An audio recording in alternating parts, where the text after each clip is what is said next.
have an internet issue, so I um didn't get a chance to start this as early as I would like to. So this might be a little bit shorter. It depends on it depends on the interaction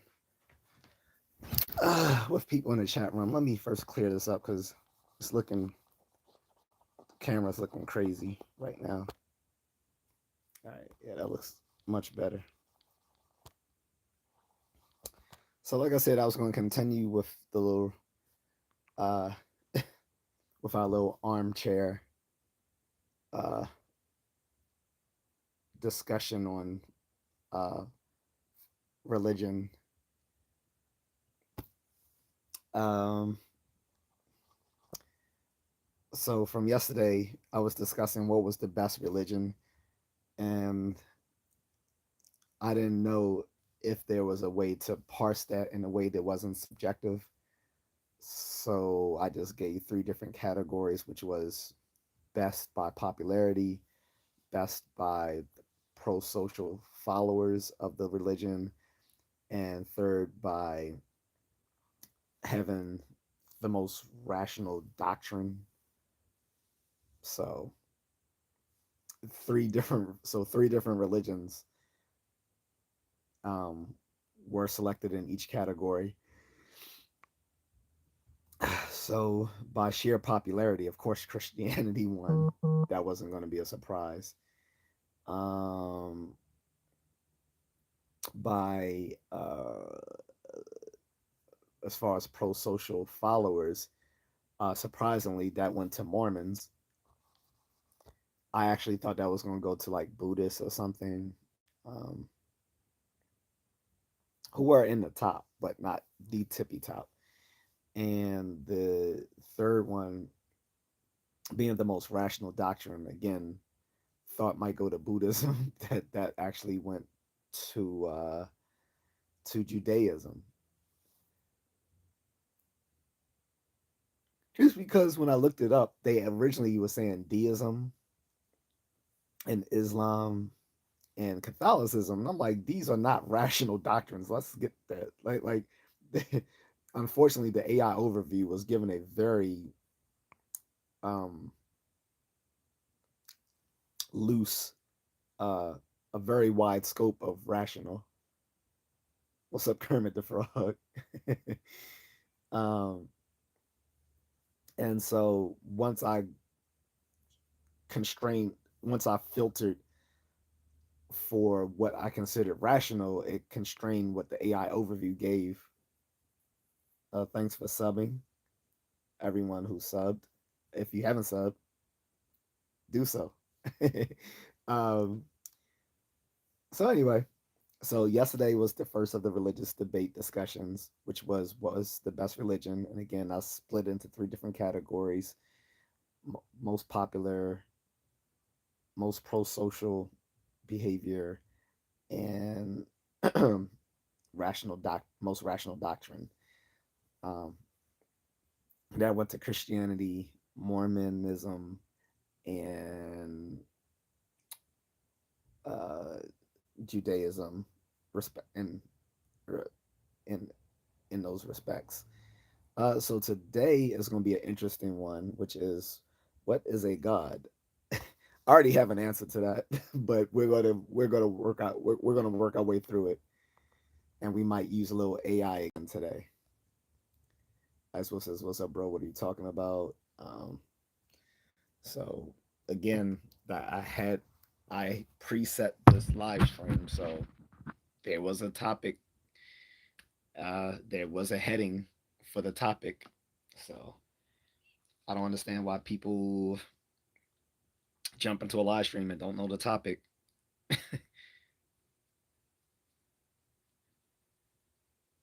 Kermit says, "Wow, you're the nice people. I will subscribe." He said, "God is our savior." Well, let's get into that. So, what is a god? Um, so obviously, I'm putting on my reading glasses. I know I catch flack from people every time I do, but I don't care. Um, oh, let me select my chat filter so I can get all the stuff.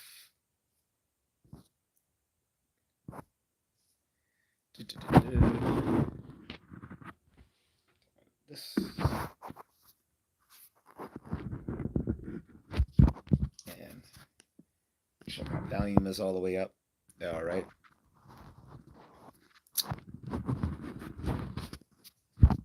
Let's see. So, anywho,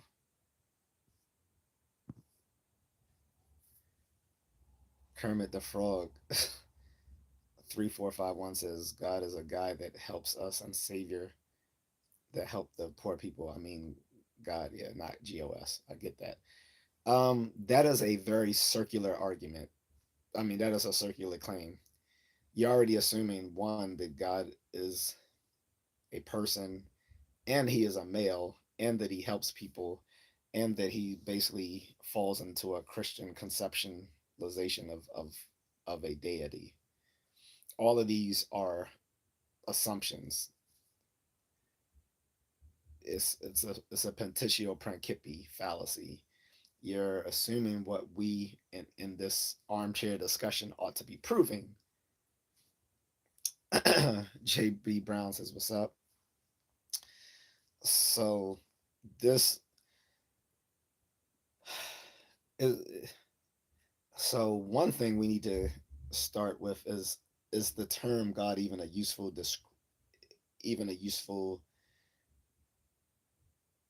descriptor? Um, is God a logically proper name? So I'm not going to get too much into the philosophy of language and talking about meaning and reference. And I'm I I try not to get too far into analytic philosophy just because I know that the majority of people have no training whatsoever in logic and in linguistics and in philosophy of language and in uh, analytic philosophy in general. So, but where I do tackle certain philosophical terms or concepts, I will clarify what I mean by them so people know what I'm talking about. But I take from um, one of my professors who passed away, Dr. Jack Odell. He called himself a linguistic agnostic, which he borrowed from his his advisor when he was in philosophy. Um, and in linguistic agnosticism, his view is generally that goes beyond atheism. What he claims rather is that most religious and theological doctrines are linguistically muddled. In other words, it is far from making sense. But he would but he would tell me like in our private conversations as well. I think he told the class as well, but he definitely told me in a private conversation that as far as to the local no he actually wrote this in his in his essay that I read on linguistic agnosticism. He did say as far as to the local God that most people uh, prescribe to here in America, he's simply atheist. But to religion in general, that he's a linguistic agnostic, which again means that it is the view, it is the philosophical view that most religious and theological doctrines are linguistically muddled, which means that they don't really make sense. Okay.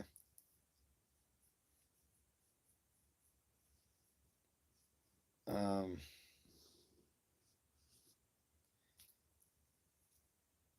no, I don't go to church. Like, no. This is not a church discussion. This is a philosophical discussion on religion. And again, the topic is what is a God? This is not talking about your love of church. If that's the discussion you think this is heading towards, it is not. Tim said that's arrogant and ignorant. No, it's not. It's not arrogant nor ignorant. It is actually an intellectually humble position of that professor to say that look, there are hundreds, if not thousands, of religions out there. Most of them um, make a lot of um, metaphysical assumptions that really don't stand up to rational scrutiny. Um, but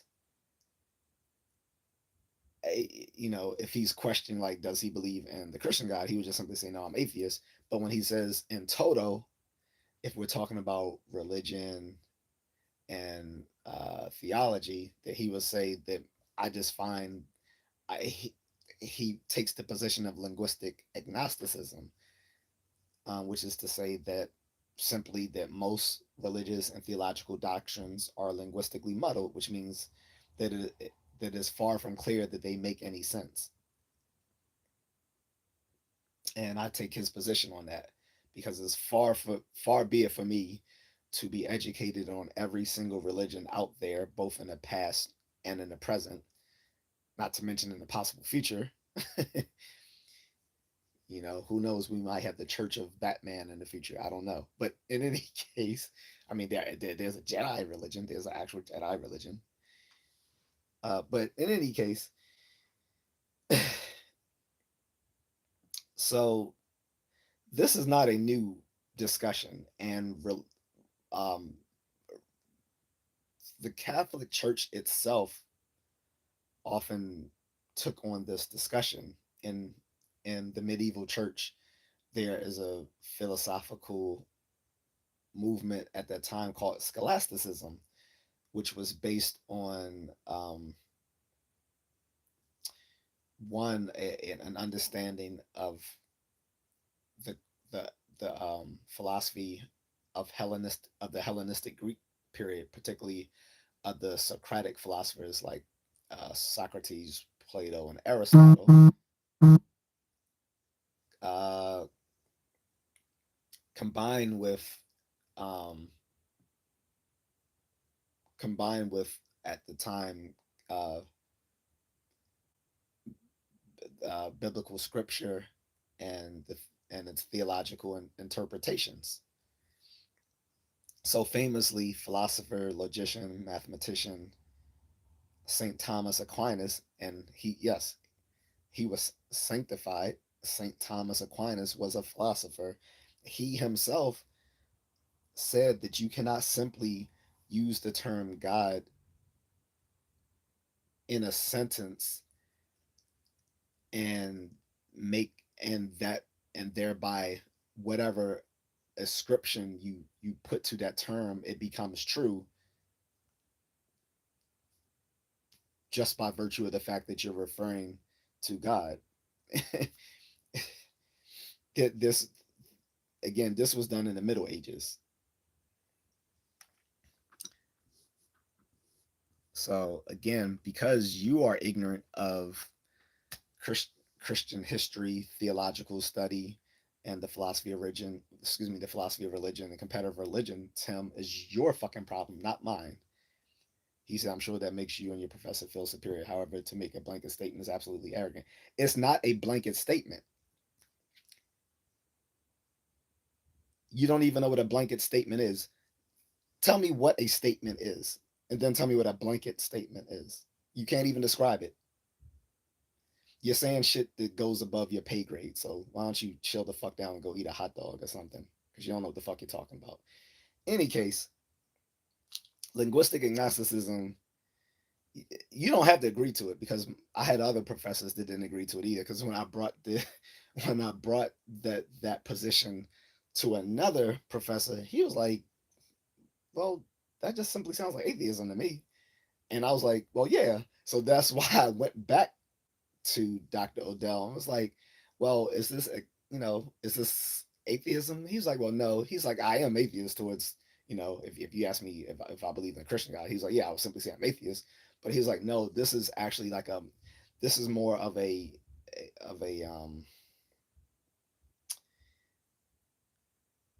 this is sort of a meta linguistic critique. It's not a it's not a it's no this is not an empirical critique. Um,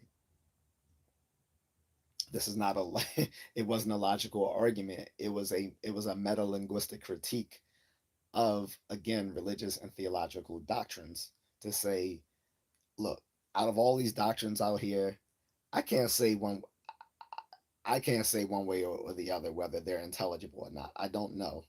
That is linguistic agnosticism, to say, hey, most of these religious and theological doctrines just seem linguistically muddled, which is means that it is far from clear that they actually make sense. That is a reasonable position to hold. Again, you don't have to accept it or agree with it, but it's not irrational and it's not arrogant. It is not. It is. It's not. It's not. This is not some sort of academic grandstanding. This is his position on religion in total. And even the other professor who said he wasn't sure that he agreed with linguistic agnosticism did also state in his own argument for meta atheism that it is, that the term God can mean many different things, and depending on to what to what that referent uh, is, that he would simply say, simply yes or no to it. Like he gave, for example, if you say God is love, then he would just simply say, okay, well, I mean, yeah, well, yeah, there is love. So I guess if you want to call love God, then I'll simply say, okay, yeah. But he was saying, but usually, uh, he recognized that when people use the term God, they're usually referring to some sort of intentional being. Intentional being means a being that has beliefs and thoughts and desires. Okay, that is usually the usage of the term in some sense.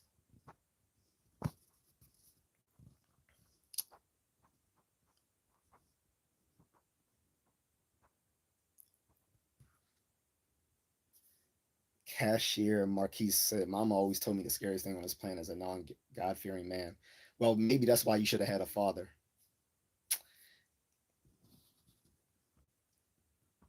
Ryan JG says, I don't mind as much as the banter and opinionated stances on religion, but not history. What part of history am I making up? What do you think I made up the whole thing about St. Thomas Aquinas? Or that during the medieval era, there were a lot of Catholic um, academics who furthered the philosophical view of scholasticism. I mean, it's even in our art from that era. You can you can go to the art and see the uh, the influence of uh, neoclassical culture on the church.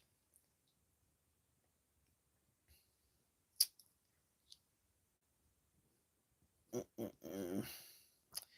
Ryan says too many people revising history to what they want it to be. Again, who is they? I'm going to, again, so I'm going to use the same proviso in yesterday's debate and discussion that we're doing today, which is if you make a if you make a fucking claim, you need to be able to rationally defend or justify that claim. Otherwise, I'm not going to take you seriously and I'm going to call you out on your bullshit. Too many people revising history to what they want it to be. Who are they? Who are they? Anytime someone uses the vague term they, I'm going to call you out on your bullshit and say, who does they refer to? Who does they refer to? Who's they? Are you referring to me? If you're simply saying me, just say the host of the live stream is being a history revisionist. And again, I'm going to say, to what ends am I revising history? What part did I say that was revisionist? Did I make up something about St. Thomas Aquinas, which isn't true?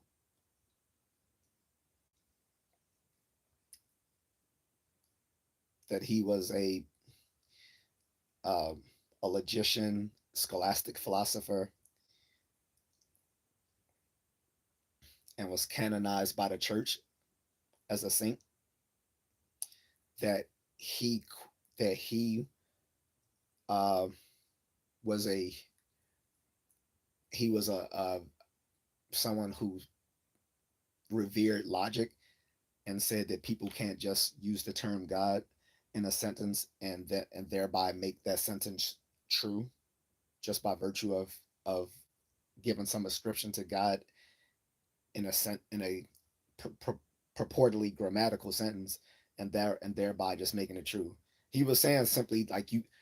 In other words, he was saying you can't simply say any bullshit and then put God in it and say it's true. Like say like just making up some random thing like God can make all bananas orange possible. Something stupid like that. Like he would say, no, you can't just put the term God in that and say, and thereby make that a true sentence. Like, no.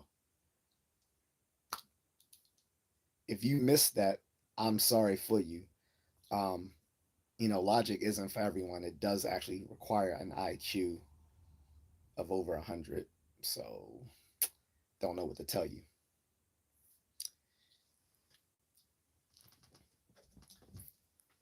And if you're a fucking teenager, you probably need to get off this fucking live stream because this isn't for little Gen Z faggot retards with low IQ. Sorry, Charlie.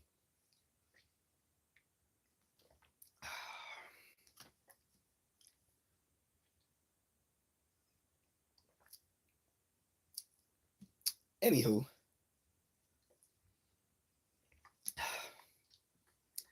so as I said earlier, I've already put my cards on the table, which is to say that there are many um, there are different there are many different senses or meanings of the term God, and that is it's questionable whether we can call God you know a logically proper name. Um, and that the term can be used loosely for a lot of different things. But I take it to normally be in discussions, at least in terms of a Judeo Christian God, to refer to some sort of intentional being.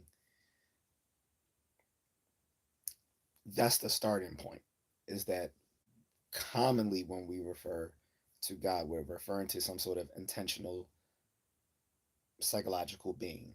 That is a being that has personhood, that has beliefs and desires and thoughts and feelings. Now, and again, the term can be used loosely for a lot of other things, like if someone wanted to say God is love, or if someone is, say, like a pantheist, the the logic, the logician and philosopher Baruch Spinoza um, was excommunicated from his church for avowing pantheism. Pantheism is the view that God is nature. And because of that, the church pretty much considered that the same as atheism, which it is not, by the way. But because people thought so, Let me check my things here. I'll be right back, guys. All right, I'm back.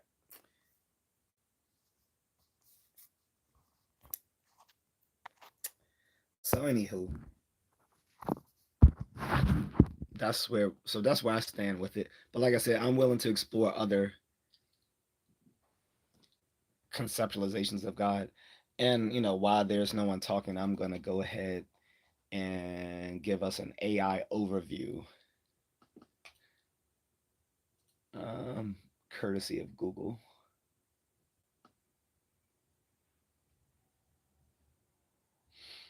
Um,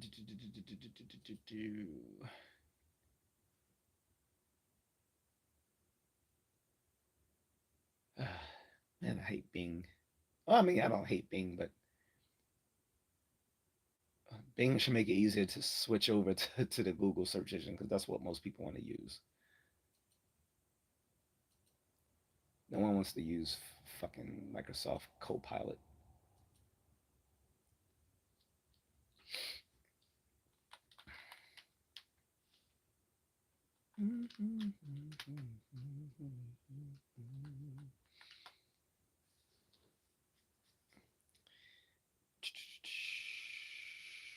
Um,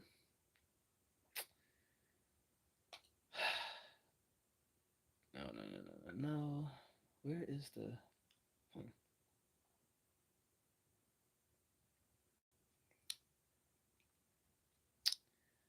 Um, fudge.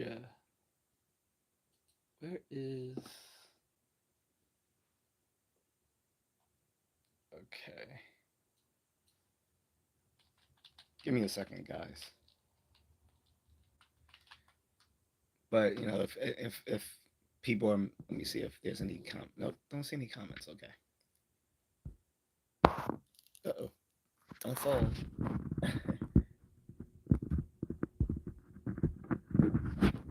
Don't fall ridiculously expensive phone. Okay. Mm, mm, mm, mm, mm.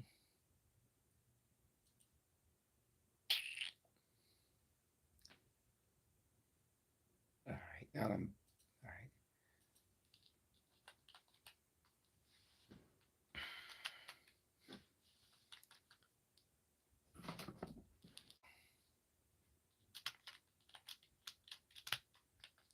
I hate this keyboard.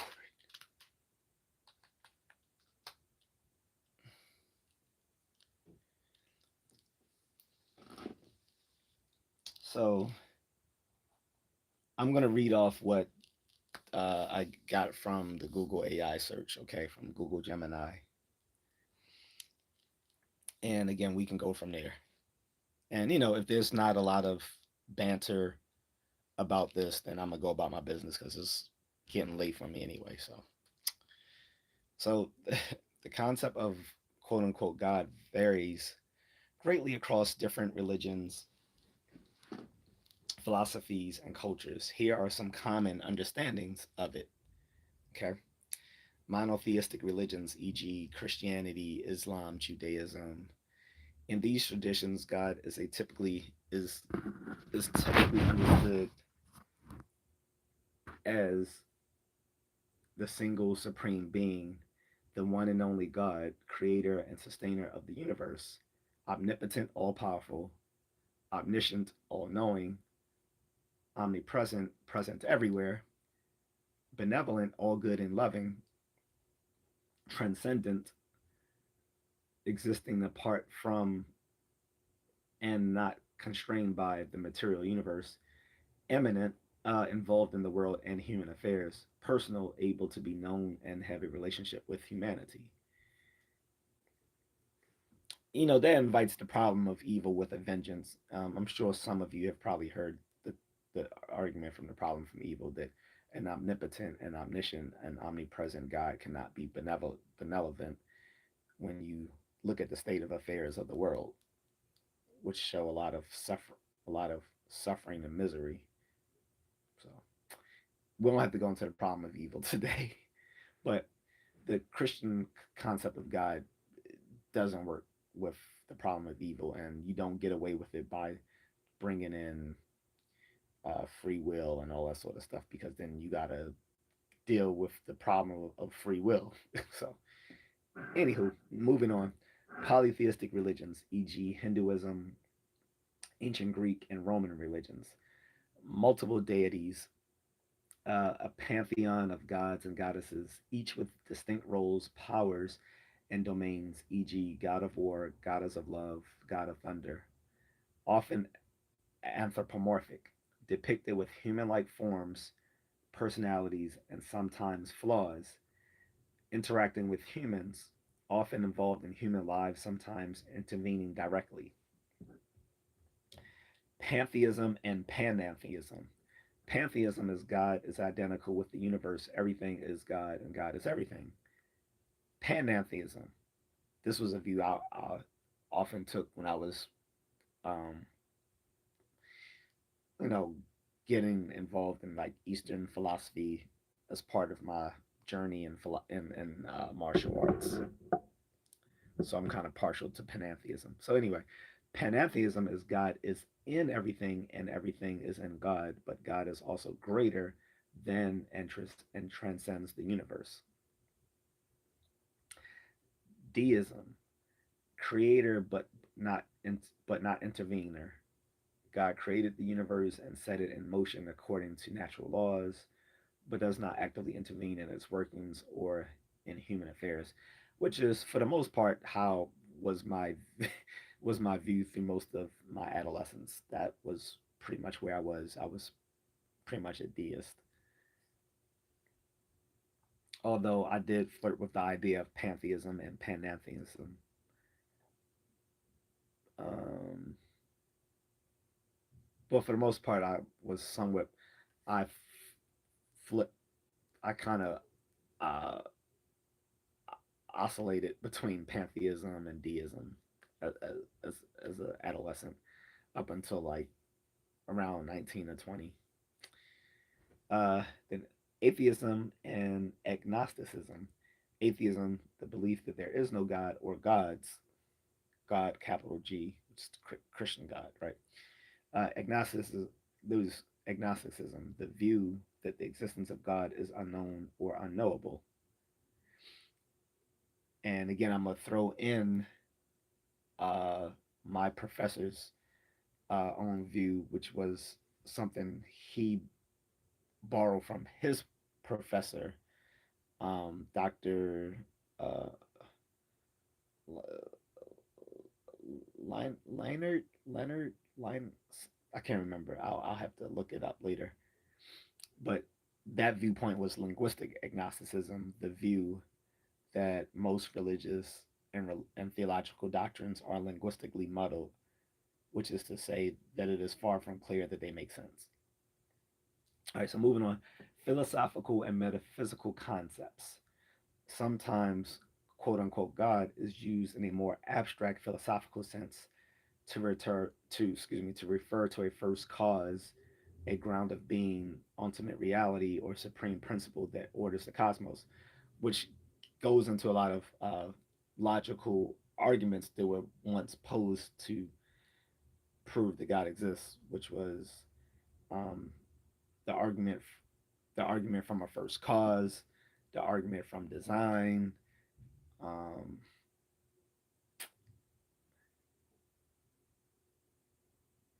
the the the the the cosmic argument, like the all of these arguments, they all of them at best only showed that God was conceivable, and that was never the issue that God wasn't conceivable. Obviously, God is conceivable. The issue was does it actually does it does that conclusion make make it not just conceivable but um, uh, rational to accept, and it wasn't because all of those logical arguments were fallacious in some way. So anyway, in essence, what a quote unquote God is depends heavily on the specific framework being used It can refer to a divine being, a supreme power, a creative force, or an ultimate truth. Okay. And because someone was saying I was being revisionist about history, but didn't have the balls to say that I was, but instead used some mysterious they are revising history, I'm going to go into St. Thomas Aquinas. And I'm going to say, what was Thomas Aquinas' view on God?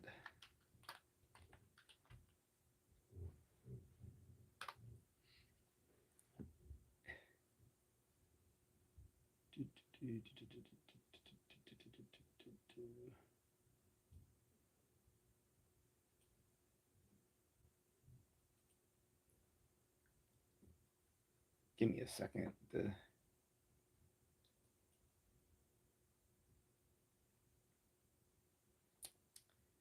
asking me to sign up to use the AI because I'm not on my own. Well, I am on my own device, but oh, it's trying to get me to do pro. Yeah, we're not doing pro. We are not doing pro. Don't not spending the extra dollars. Oh, it's asking me to pay. Word. Shoot, no siree. Nope, nope, no, no, no, nope, no, no.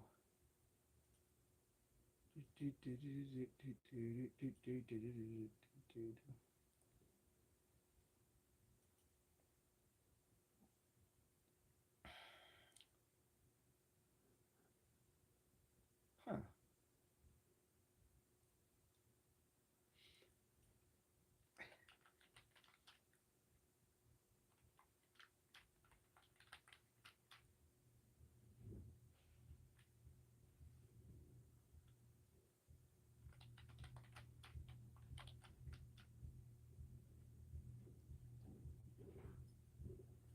Give me a second. So I asked Google, what is Thomas Aquinas' view on God? Okay. So it says Thomas Aquinas' view on God. Thomas Aquinas' view on God is deeply rooted in his philosophical and theological understanding. He believed that God's existence could be demonstrated through reason and observation of the natural world. Aquinas' five ways, found in his Summa Theologica, are a set of logical arguments that support the existence of God.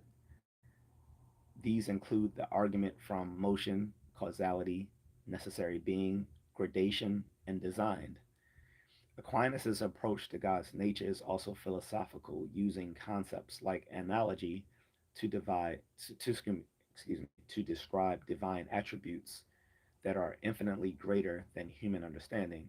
He believed that God's attributes such as omnipotence, omniscience, and omnipresence reflect his perfection and transcendence. Aquinas' work continues to be a significant contribution to the study of philosophy and theology, offering a rational and philosophical understanding of God's existence and nature. So again, where was I being revisionist? I hate when retards say stuff proudly without and they think they know what they're talking about, suffering from Dunning Kruger effect. Anywho, my criticism of Thomas Aquinas is that I I think he was a little too smart to come up with such bad arguments, and that it was only in the context of something he already believed, which is God existence, that he would come up with flawed arguments, which he probably otherwise wouldn't if it wasn't about a cherished belief. Because his five ways argument is clever, but it's not a convincing argument for someone who doesn't already hold the belief that God exists and that he is the Christian God. If you already believe that, then you'll accept his five ways uh, argument. But for someone who doesn't already hold that belief, you will easily see the flaws in it, and it doesn't take a PhD to see it. Um, anyway, moving on. Uh,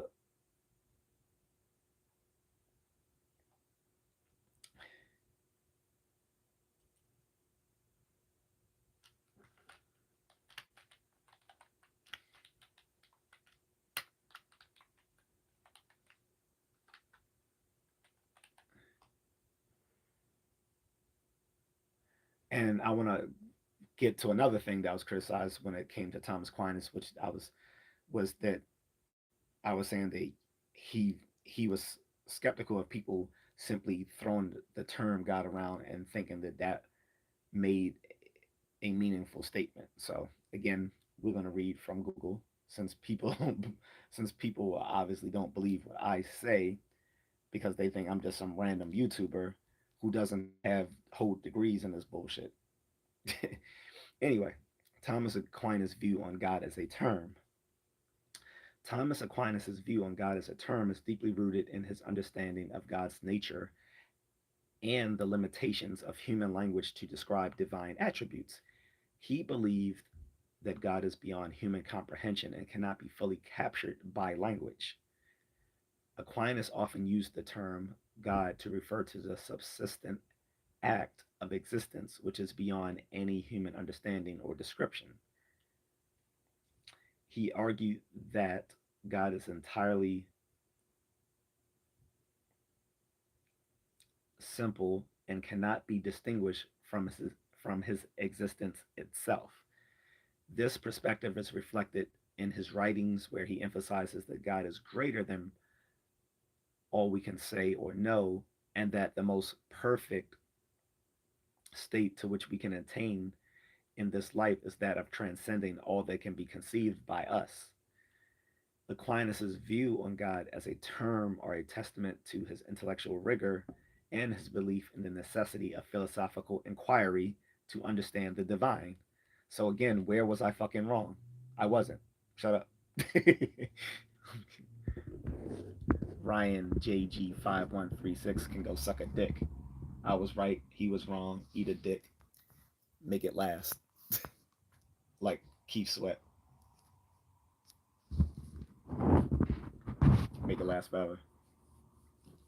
And forever. And ever. So I'm gonna say, what did so ask another question since no one's talking here.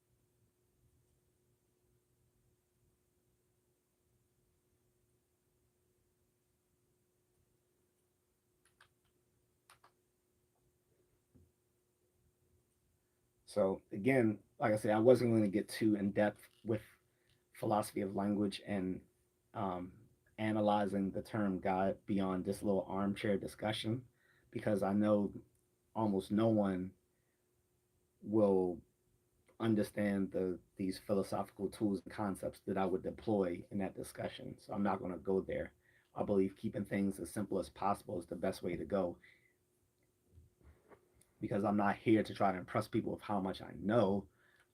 I'd rather just hold a discussion where we can all mutually communicate our ideas, right? And where I do have to introduce jargon, I will simply explain it. Okay. So anyway, so this is the philosophy of language and the term God. The philosophy of language has a significant impact on the understanding of the term God. It raises questions about the adequacy of language to describe the infinite and the finite. Philosophers like Socrates and Plato have explained the problem of language and God, questioning whether language can adequately express the essence of the divine. The problem of religious language, or the quote unquote problem of naming God, challenges us to articulate the degree that attributes used for finite beings can be used for God, and what these attributes mean when they describe God. This problem is particularly significant in the Abrahamic religious traditions, where the doctrine of the divine differ radically from those in Eastern religious traditions. The philosophical debate over the problem of religious language is essential for understanding the nature of God and the implications for personal and organized speech about God. And we're not going to get into all the stuff from ancient religion like Euthyphro and theodicy and yeah, we don't need to do all that here. As much as I would love to talk about that, and actually, I did actually read I think a selection from Euthyphro a year or two ago on here when I did my little late night philosophy live streams. When I just basically talked into the ether, there was no one discussing it with me. I just talked about these things, and people could watch that broadcast on replay and just hear me rant on that stuff. Well, not rant. I was like reading actual selection of old of you know Socratic philosophy.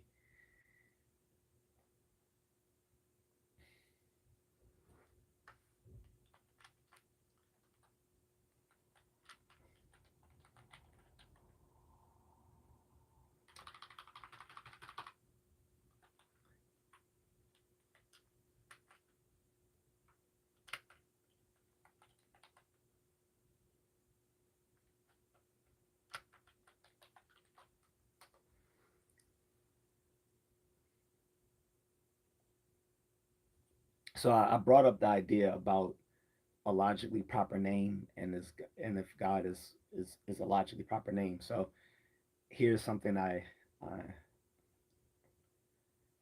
we can touch on very briefly.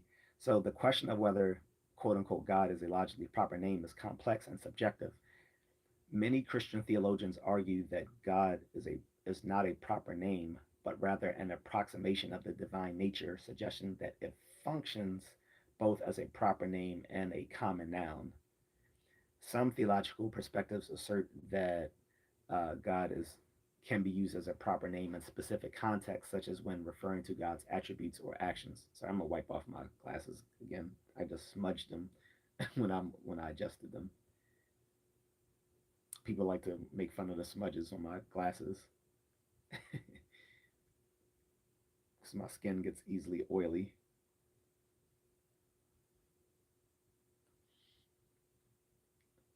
That's because I'm slick.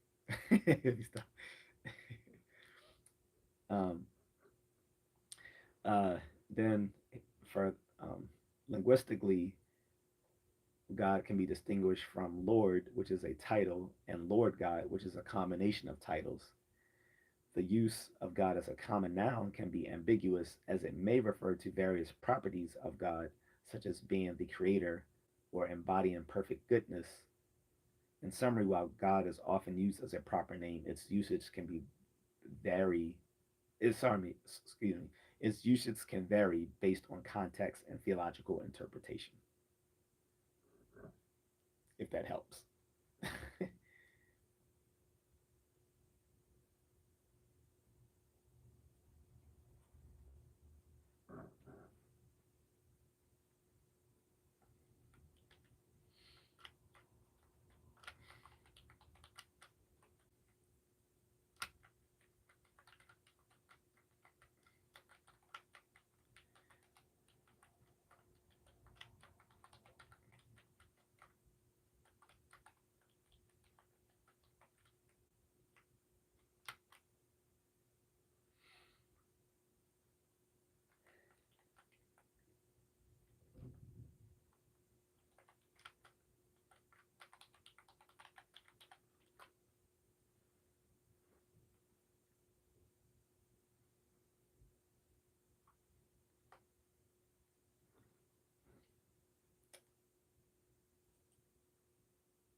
So I went a little bit deeper. Actually, let me get off of Bing again because I hate how it just brought me back to Bing and I was supposed to be in Google.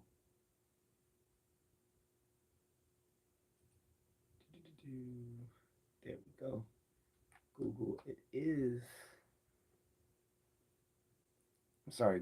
Google is just a better.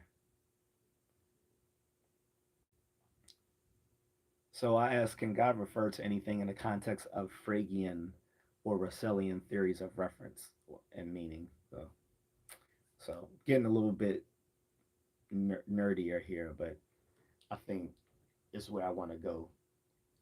So it says, yes, God can refer to entities within Phrygian and Russellian theories of reference, but the success of that reference depends on whether the associated descriptions are satisfied. Both theories largely rely on descriptivism, meaning God refers only if there is a unique object satisfying the descriptions associated with the term, e.g., the creator, the perfect being.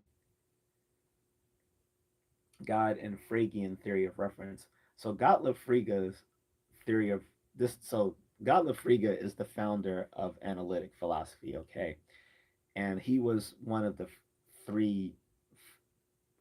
He's one of the three founders of it. There's Gottlob Frege, there's Bertrand Russell, and there is Ludwig Wittgenstein. Those are largely considered the three pillars. Well, along with I would say also um,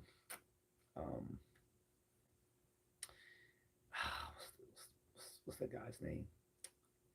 I forgot, but largely those three are considered the founding fathers of analytic philosophy. Okay, so the reason Gottlob Frege is one of the pillars of analytic philosophy is because he created symbolic logic or mathematical logic. Okay. Um, so anyway, Gottlob Frege's theory distinguishes between sense, sin, in German, sense is the word sin, uh, which is the mode of presentation, and reference or Bedeutung, which is in German means the actual object. So, reference the name God can refer to an object in the world if the sense associated with it, e.g., the Almighty, corresponds to a unique object. Sense without reference. If the concept God is not instantiated, that is to say, God does not exist, the term God may have a sense, a meaning, but lack a reference. That is the actual object. Conceptual role. In some contexts, Frege treated God as a concept instantiated by objects rather than a proper name of an object, which we just talked about, particularly when analyzing existence claims where God exists means the concept is instantiated. God and Russellian theory of reference. So Bertrand Russell, through his theory of descriptions, argued. So Bertrand Russell was someone who then took on the work of Gottlob Frege and went on to try to create. He created the view, the philosophy logical atomism, and wrote the Principia Mathematica along with uh, Alfred. Was it Alfred White Russell? I'm getting his. Sorry, I'm getting his name, the guy's name wrong. But those two co-wrote this book, in which they continued the Phrygian, uh, the the Phrygian enterprise of trying to reduce all of mathematics to logic through basically taking arithmetic and reducing it all to set theory. Anyway, this is why Russell was a big guy, among other things. Um,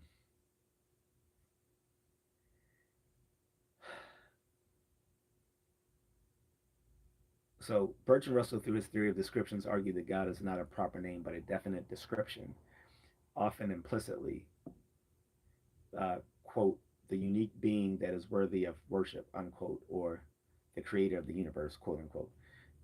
Existence and uniqueness. According to Russell, to say God exists is to assert that there is an X that is divine, that is only such X, and X has certain properties.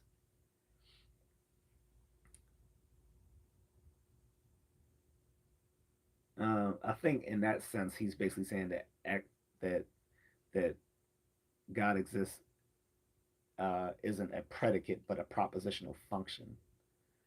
We don't need to get into all of that here. Anyway, the failure of reference. If there is no such entity, or if there are multiple, the description fails and the term God does not refer to anything in the real world. The epistemic gap. Russell notoriously argued that there is insufficient evidence to support the claim that this description is satisfied, often using the celestial teapot analogy to illustrate that the burden of proof lies on the claimant, which is, in other words, to say that people who believe in God, that the burden of proof is on them to prove that to show that He exists, like evidentially. Okay. Again, this to say this discussion is not to is not this is not a atheist discussion. We're not to say what is a God. I'm not trying to get to saying that God doesn't exist or whatever. When we saying when I'm in when we're talking about existence, as far as talking about philosophy of language and theories of meaning and reference, it's just to say, can that term can that term be instantiated? Does it actually refer to an actual object? And that if now if we get into whether that actual object exists, then we're talking about atheism versus theism. But leaving aside whether the term has an actual a referent, which is the actual object, then we can just talk about the term itself. Okay, and these two are not the only um, people to talk about that. Let's go to I'm gonna go to Meinong.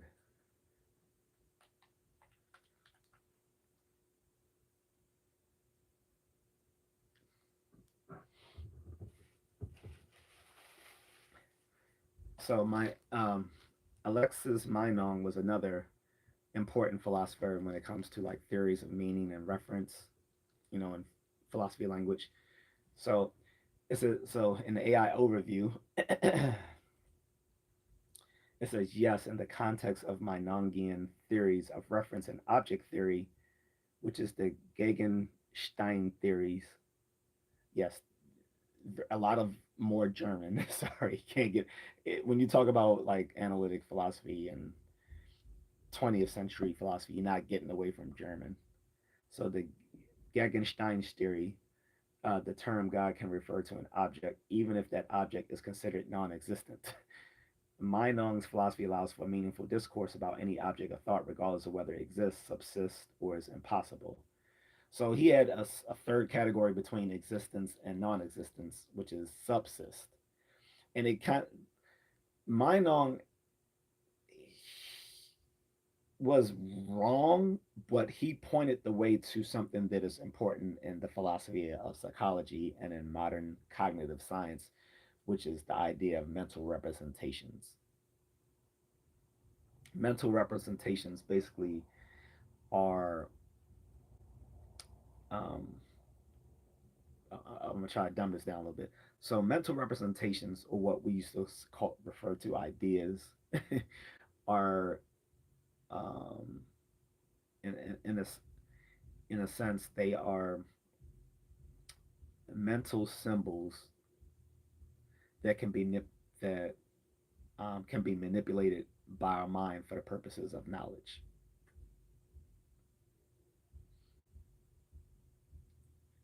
Okay, or to put it in another way, we can say that our thoughts are sentences entokened in the brain, and that these sentences are defined um, are defined over um, computational like processes. which gives us a um, comp, both a computational and representational theory of thought. But anyway, that's an aside.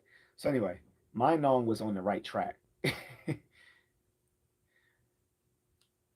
So here is how God functions within this framework, the Meinongian framework by philosopher Alexis Meinong. Um, objects, objects of thought versus existence. Meinong distinguishes between the object's so sign, so being or properties, and its sign, being or existence. God can refer to a non-existent object that still possesses definite properties, such as omniscience or omnipotence. Intentionality. According to the principle of intentionality, every mental act is directed toward an object. So intentionality is important because intentionality is something is like the basis of what we study in psychology. And we think that the one of the most essential properties of mental phenomena is intentionality, which is the view our that our thoughts, our beliefs, and desires are directed or aiming at or or aiming towards something. Okay.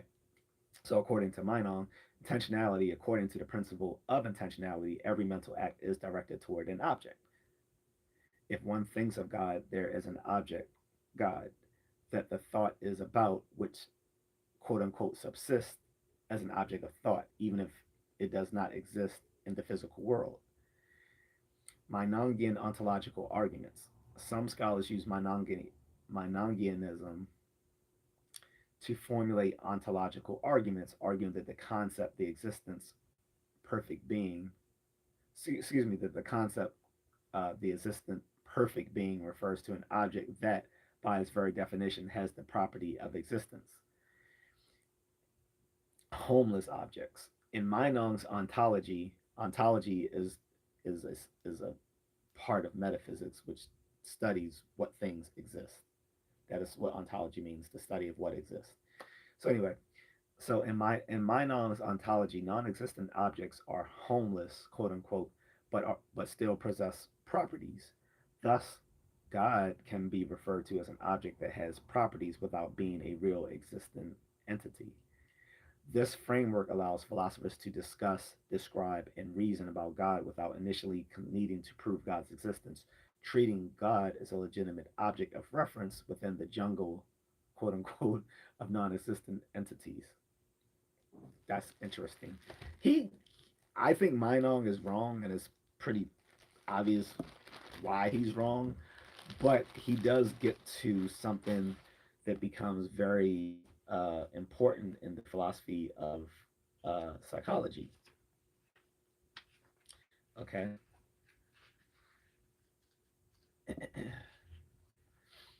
and I'm not going to go too much farther. I know I'm already I already realize I'm making people's eyes cross here, or people's eyes would cross if they were actually watching this right now, and no one really is, and I really don't give a damn.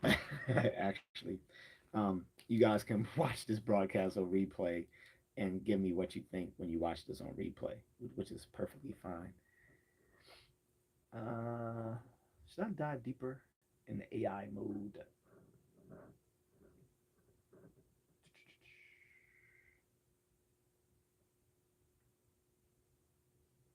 So yeah, let me.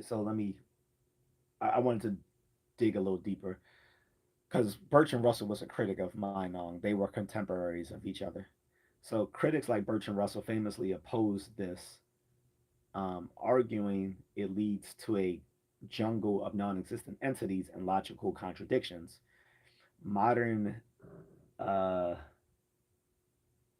Naniist, I guess that's how I would pronounce this, Naniist, like Graham Priest, have since adapted these ideas to explain how we can refer to non existent or even impossible beings across different quote unquote worlds.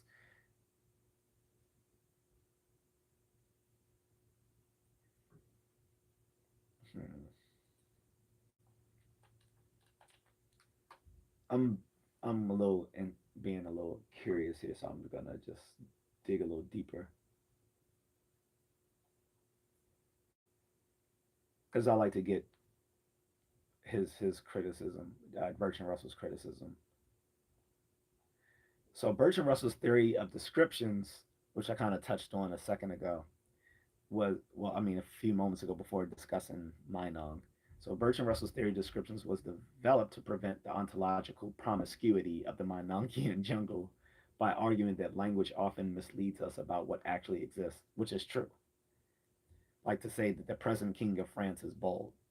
Well, how do you? What does that mean? Is that even?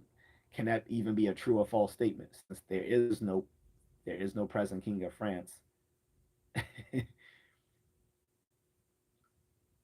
So how could you talk about whether the present king of France is bald or not? So that's one of those classic pet sentences that we talk about in philosophy to discuss this sort of stuff. Anyway, so to Russell, Meinong's theory was logically flawed because it allowed for contradictory objects like a round square and granted a shadowy kind of being to things that don't exist.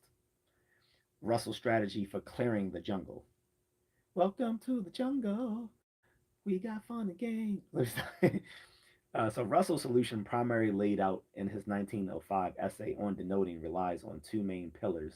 And I wanted to say before we go into what he said about on denoting in 1905, he later changed that in 1918 or 19 yeah in 1918 when he developed his views on logical atomism, which also uh, the early Wittgenstein was a proponent of as well, before Wittgenstein later abandoned logical atomism. But anyway,